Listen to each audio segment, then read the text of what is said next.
दुश्मनी से काम करता था, खुदा के खौफ में रहता था, प्रस्तुत करता था, बाइबल पढ़ता था, दयालु था, सच्चाई से फैसले करता था और खुदा को वक्त देता था। साउल जिससे पहला बादशाह था वो हैरान हो गया। वो ना चाहते हुए इसका दुश्मन था, मारना चाहता था, ना चाहते हुए फिर भी उसने कहा था वो बड़ी होशियारी से और दानिशमंदी से काम करता है। दाऊद बड़ी होशियारी से, और तो उम्र क्या थी, अभी बच्चा था, बहुत बड़ा नहीं था, नौजवान था, 3.5 साल जो मैंने बिहारी शर्मांदे ने अब्बा जी कह दो। घरों में बेशुमार बेटे बेटी हैं जो अपने पापा को अब्बा जी कहने से शर्मा रहे हैं। तो वो छोटी उम्र में खुदा के काम करता था, दानिशमंद था, और उसकी गवाही साउल ने नहीं, उसकी गवाही आप ने नहीं, उसकी गवाही आसमान के खुदा ने दी है। दाऊद मुझे मेरे दिल के मुआफिक मिल गया। आमीन आमीन। इसका मतलब है दानिशमंदों का खुदा दोस्त है, दानिशमंदों का खुदा दोस्त और बेवकूफों का दोस्त शैतान मुसरफ बेटा है।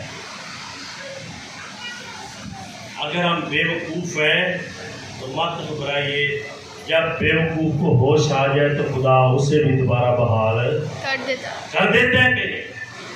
दानिश, अक्लमंदी, दनाई, ये तेरी तरबियत करती है। 15वां बाब अनुसार उसकी 20वीं आयत, कभी पढ़ा करें। अगर आप अक्लमंद बनना चाहते हैं तो मिसाल की किताब कसरत से पढ़ा करें।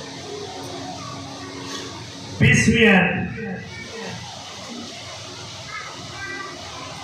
जनाब बेटा बाप को खुश रखता है, पर अहमक अपने माँ की तहकीर करता है। जनाब बेटा बाप को खुश रखता है, पर अहमक अपनी माँ की तहकीर करता है।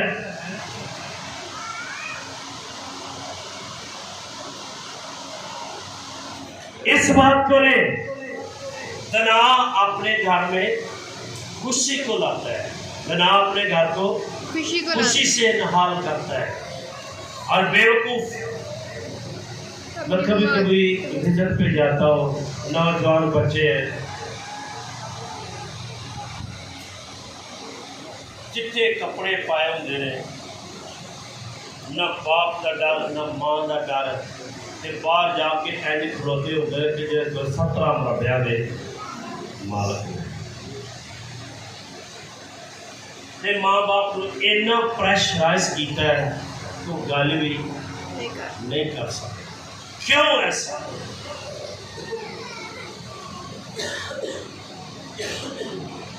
ऐसे चलते फिरते हैं, ऐसे काम करते हैं जो करने वाले नहीं है। तना बेटा, तरबियत याफ्ता बेटा अपने बाप के दिल को खुश करता है। कभी सोचिए, मैं खुदा के खौफ में हूँ, दौलत अच्छी चीज़ है, लेकिन शायद इसका इस्तेमाल दुरुस्त नहीं, थोड़ा है, खुदा का शुक्र अदा करें, ये बहुत से भी ज़्यादा काम कर सकती है। हर एक अहम बात, खुदा का खौफ इंसान को बदी से रोक लेता है। खुदा का खौफ इंसान को बदी से रोक लेता है। मेरे की बोली, खुदा का खौफ इंसान को बदी से रोकता है। खुदा का खौफ इंसान को बदी से रोकता है।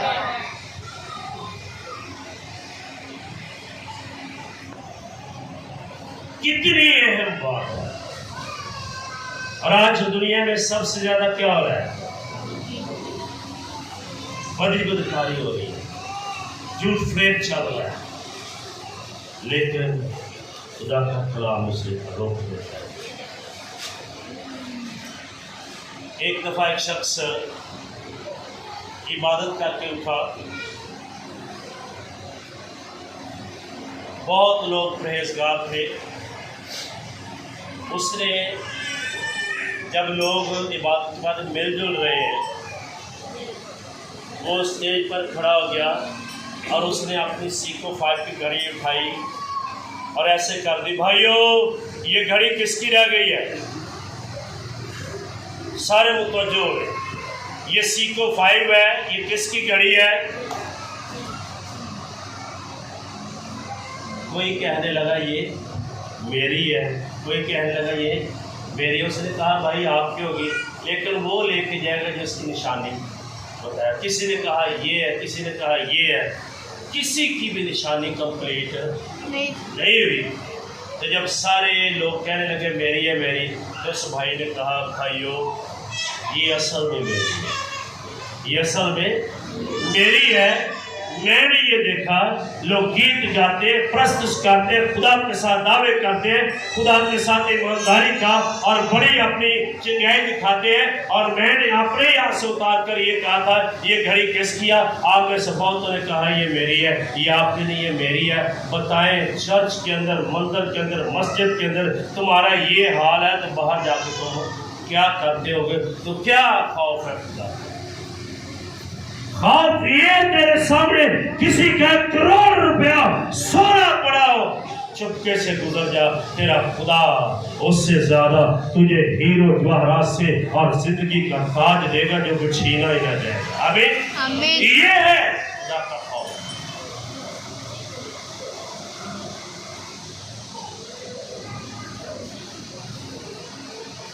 कभी कभी लोगों को मोबाइल मिल जाते हैं। एक शख्स को मोबाइल मिला और वो शख्स नीचे उतरा। ये रेलवे स्टेशन की बात है। लाशो तो वो बजाय के खिड़की दरवाजे से उतरता, उसने खिड़की से छलांग लगाई तो उसका मोबाइल गिर गया। मैं देख रहा था, मैंने पकड़ा, मैंने कहा भैया आपका मोबाइल गिर गया। वो कहता शुक्रिया मैंने दे दिया। एक शख्स को लग रहा है आंधा टिड्डू ही रह रहे यार, मुन्नू दे हर दवा। एक मोबाइल की खातर अपना ईमान बेच लो, ये कौन सा? एक दुनिया की माटी चीज जो फना होने वाली है और तुम तो मोबाइल की बात करते हो।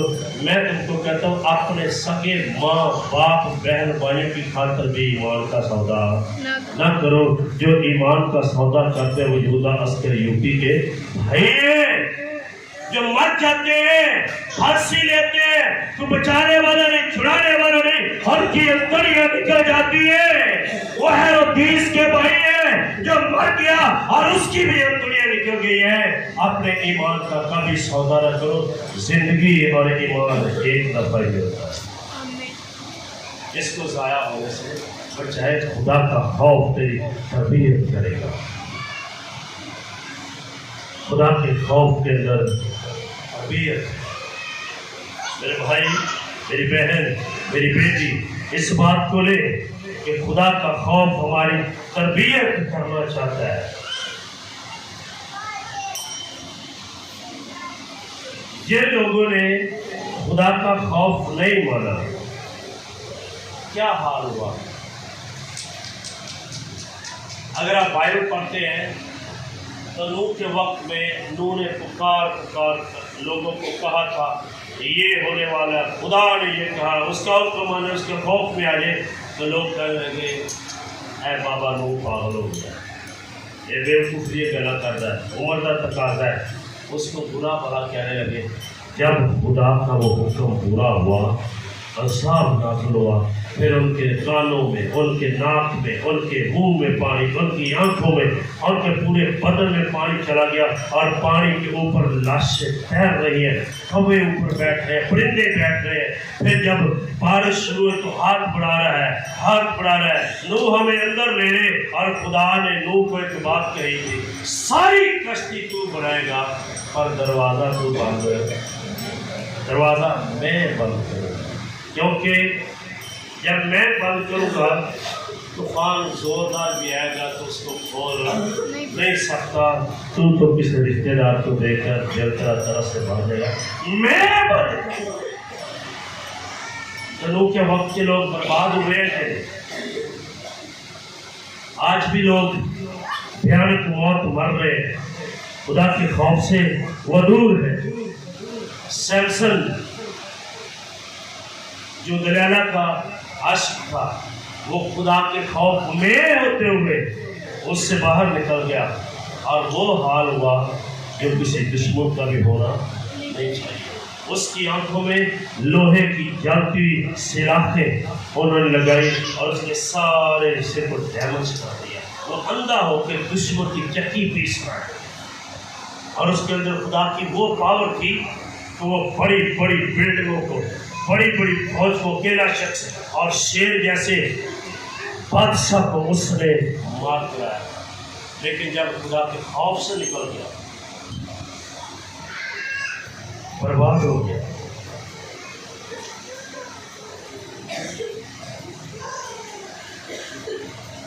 और वो लोग खुदा के खौफ से बाहर जाते हैं।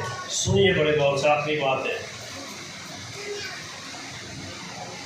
जिनका बैठना उठना अच्छी महफिलों में नहीं है, जो बुरी महफिलों में बैठते हैं।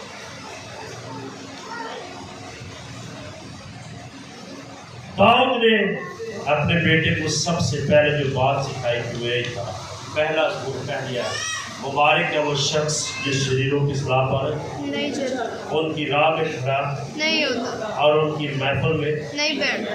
जरा गौर करें अपनी महफिल पर, गौर करें अपने बच्चों की महफिल पर, वो कहाँ बैठते हैं? महफिलों के रंग होते हैं, और जब चढ़ जाता है तो फिर उतरता है। एक भाई रात को मुझे बता रहा था, ये मदीरी कोई एक स्कूल है जिदे हर उम्र के शख्स दाखला मिल रहा है, जवान हो, बच्चा हो, बुढ़ा हो, फीस होती को नहीं, किताबा होदियां को नहीं, खान पीने को फ्री लगता है। और मसीहियां का कब्रस्तान फ्री दाखला। वो शख्स रात को बता रहा था, उसकी बीवी भी कह रही थी, पादरी साहब स्पेशल दुआ करो मेरे साहब वास्ते, 4 बच्चे, मैं परेशान हूँ, की बने।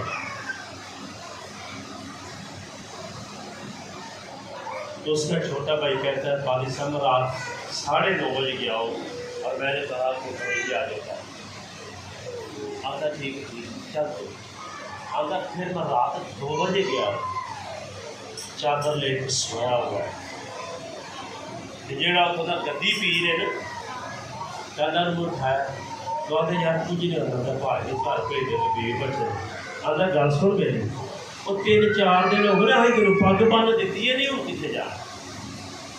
गौर करें, जिनकी महफिल दुरुस्त नहीं है वो खुदा के खौफ से, वो खुदा के खौफ से दूर है। इसलिए मत दोस्त बने, मत ऐसे स्कूलों में जाए जहाँ तरबियत नहीं होती, जहाँ बिगड़ते इंसान ना चाहे। आपके घर में वो महफिल हो सकती है, कहीं बाहर हो सकती है। मैं आप पर और आपके बच्चों पर हैरान होता हूँ, कभी आपने ये जो हमारे कज़न है, दूसरे लोग जो है आपकी उनके साथ दोस्ती होती है तो 100 में से शायद कोई एक आपको अपने कमरे में लेके जाएगा, वरना वो बाहर ही खड़ा करके बात करते हैं। लेकिन जिनके साथ हमारे बेटों की दोस्ती है वो उनको अंदर लेके जाते हैं और कहाँ तक माँ के बेड पर बैठा के उनके साथ खाते पीते हैं। तो क्या फायदा है उस मुसीबत का जिसका रंग तुझ पर दिख रहा है? तेरी महफिलें तुझ पर रंग जमाएंगी। अगर तू खुदावंद यीशु की महफिल में आ जाएगा, वो तुझे अपना रंग देगा जो कभी बदलने वाला नहीं है। इसलिए अपनी महफिलों का इंतखाब खुदा का खौफ डराई का शुरू है। घर जाके ये हवाला पढ़िए, यशायाह 33वां बाब उसकी 6ठी आयत है, वहाँ पर लिखे ये आखिरी बात है, आप खुश हो जाएंगे अगर आप मानेंगे। वहाँ पर लिखा है खुदा का खौफ एक बहुत बड़ा खजाना है। खुदा का खौफ एक बड़ा, अगर किसी को मिल गया तो पढ़ दे। खुदा का खौफ बड़ा खजाना है। गौर करें, हम खजाने को छोड़कर इर्द गिर्द भाग रहे हैं।